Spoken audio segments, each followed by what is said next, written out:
Today we're looking for your help to solve this dilemma. Let us know what you think in the comments, and by the way, do feel free to share, and do like, share and subscribe for more content like this. Because I told her that her boyfriend was trying to cheat on her with me, and somehow that's my fault. Let's talk about it. So as you guys know, my baby dad's moved out. It's caused quite the rift.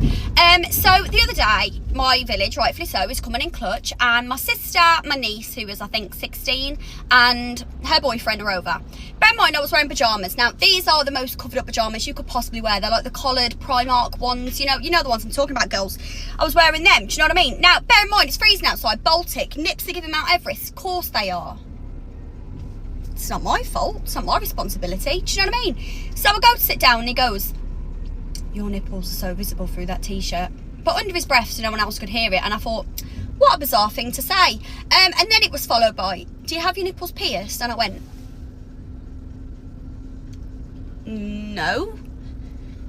Weird vibes. Anyway, so then over the space of probably 10 or 15 minutes after that, he continues to stare, but he's making it obvious that I know he's staring, okay? I thought that was weird enough. So me, my girlfriend, and my friend Kaylin, who came over from Lancaster the other day, we all went out to, I don't know if anyone knows where Three Hammers golf range is, but we were there. So we were at Three Hammers golf driving range, whacking some stress out. It's been a week. And I text my sister and I was like, "Oh, guess where I am?" And she was like, "Oh, well, if you're still there in 30 minutes, I'll come over." Wicked, stunning, love that, more the merrier. So my sister, her boyfriend, the one I've just told you about, his brother and his friend come.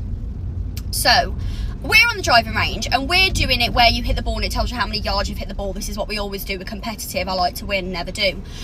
So his brother, the boyfriend's brother, is saying to me, "You know, if you whack out 110 yards, because we're meant to be going canoeing on Saturday, I'll let you ride front seat in the canoe." It's banter. It's just banter. We're bantering, okay?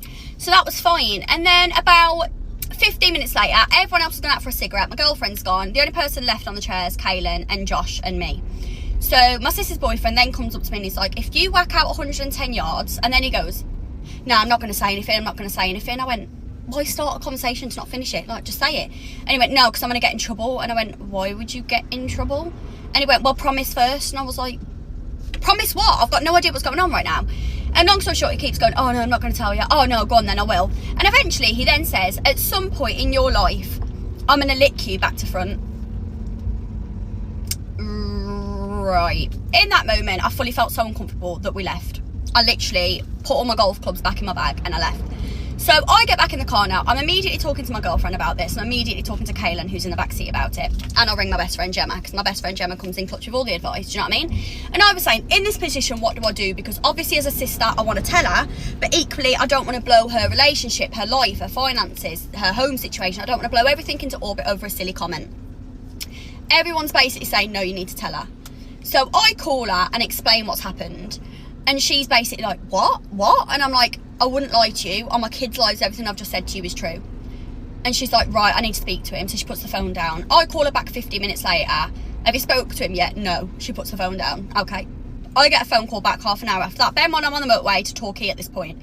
So she calls me back and it's her boyfriend going off and he's going, "What, where are you now? Where are you now?" And I was like, "Why are you squaring up to me? Seriously?" And he's like, "Oh, you're about to break up a 5-year relationship." And I was like, "I am about to break up a 5-year relationship. You should have thought about that before trying to get your dick wet." Now, to me, what I think is, like, if he's willing to say that to me, his girlfriend's sister, what is he saying to other people? Right? So I've tried to call her numerous times over the past few days. She's going to kick off about this TikTok, but I don't even care because it's my life and it's my story to tell, isn't it? So I've tried to call her multiple times. She hasn't answered me. I've tried to WhatsApp her multiple times. It looks like I'm blocked on WhatsApp because they're not even delivering. So yeah, essentially, for trying to do the right thing, I am now not talking to my sister anymore, because I told her that her boyfriend, who's, 37 years of age and I'm 24, so technically, if he wanted a kid at 13, he's old enough to be my dad. So yeah, I just thought the whole situation was really super bizarre, and for the foreseeable future, if anyone's boyfriend tries to flirt with me, I'm just not going to fucking say anything, am I? Because it obviously isn't going to end well. I'm off to have a cocktail. Have a good day.